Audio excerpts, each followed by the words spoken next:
Bonjour à tous, bienvenue sur The Big Turn. On est accompagné de cette magnifique Honda VFR 750R/RC30. C'est une légende, c'est une moto des années 80. C'est un V4 de 750 cm3 qui a servi à homologuer les motos de course de cette époque. Et avec un ami qui est le propriétaire de cette moto-là, on va vous raconter l'histoire de cette moto. Je vous laisse juste profiter de ce moment un peu suspendu dans le temps et de vraiment savourer toutes les paroles du propriétaire de cette moto qui va vous raconter toute son histoire.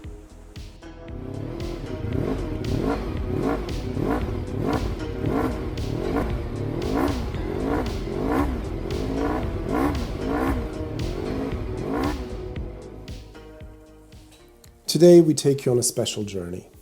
Behind your screens, we want to share with you the joy and the excitement of what the Honda VFR 750R RC30 is all about. Welcome on board. So what is it all about? Well, number one, this bike, when it came out, it was all about the technology. Absolutely stunning HRC delicacy. Number two, why? Because they designed this motorbike to compete in the new championship of world Superbike. It is literally a race bike with indicators and mirrors. The third thing, it's all about the homogeneous package which it represents, with exquisite build quality, a sublime riding experience, sensitivity, linearity, and stability.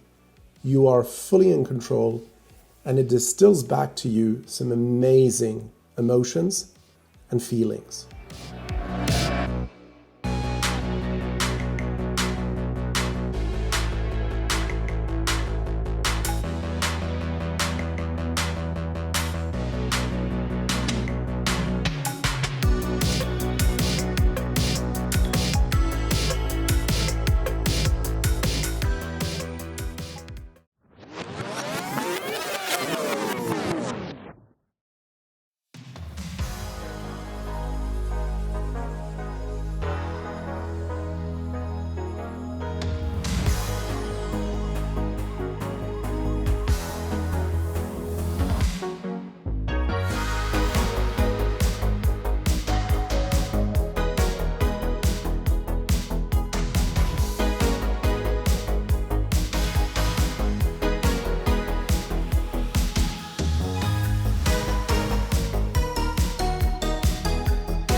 So let's carry on, looking at some of the specs.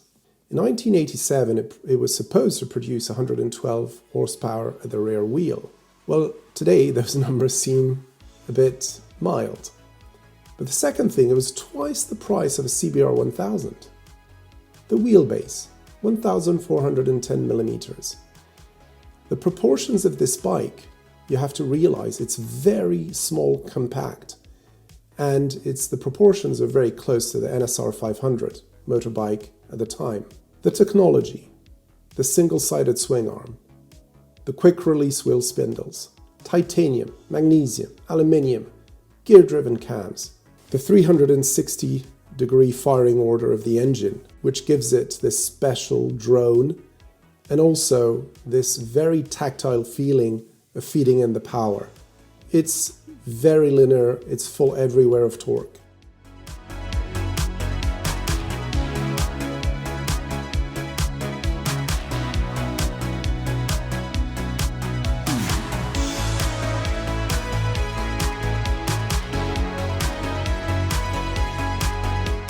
So, how does it feel riding off with this motorbike? The first thing when you start it, it's the engine drone. It's absolutely amazing, this firing order, how much character it gives to the bike. And then you start realizing at first, well, it's very Honda, it's a VFR. But as you dig deeper and start riding the first few meters, you realize that every single thing on this motorbike is absolutely refined. The throttle, the clutch, the brakes, the seating position, the pegs, the gearbox, very short shifts. It's like a Swiss chronometer. Works precisely, efficiently, and you have control on this. Yes, the first gear is long. Yes, when you drive slowly, it's just a simple VFR. But as you start to push this, it really delivers in spades. And you start laughing in your helmet. The sound is so special. And once you reach the 7,000 RPM mark, it really starts to pull until the 12,500 RPM red line. And that drone, it just goes, whoop, and then you shift. Whoop, second gear, third gear, fourth gear, fifth, sixth. And the suspension behind you is very compliant. You understand why this bike was so successful at the Tourist Trophy. It's how homogeneous you feel like one with your motorbike. This exhaust note is absolutely glorious. Yes, you might say sometimes they're a bit flimsy and emotional when we ride this bike, but you have to meet your heroes, and this one is special. So as you continue to ride, you push it harder and harder, and then you realize on the road, it is a stunning bike which rewards you with feedback. You can fully use the 112 horsepower, and it distills absolute fantastic emotions. And then you might say, well, how does it perform on the track? Well, I had the opportunity once to take it on the track, of course, as a gentleman rider.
Well, the funny thing is, yes, in the straight lines, the thousands, the 600s, they can outperform and pull away from you.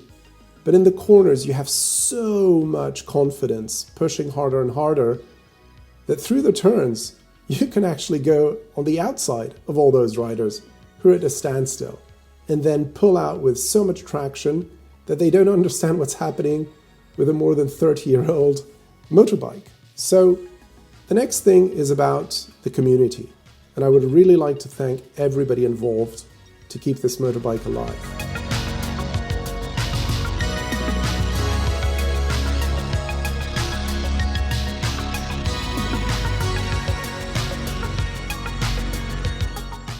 just go for your dreams. Go and find yourself an RC30 if you can, because it's such a splendid machine delivering so much pleasure. Yes, it's a collectible, but actually the riding experience is absolutely stunning, gorgeous, magnificent, precise feedback, and this motorbike is an absolute gem to ride. As the day comes to a close, you remember those corners, you remember that drone, the brakes, the chassis, the suspension feedback, the position. Everything is special on this bike, and the Japanese engineers did absolute wonders. You look back, the colors are stunning. You hear the exhaust ticking, and then you think, yes, I'll definitely go again for a ride on this wonderful motorbike. So this is a piece of history.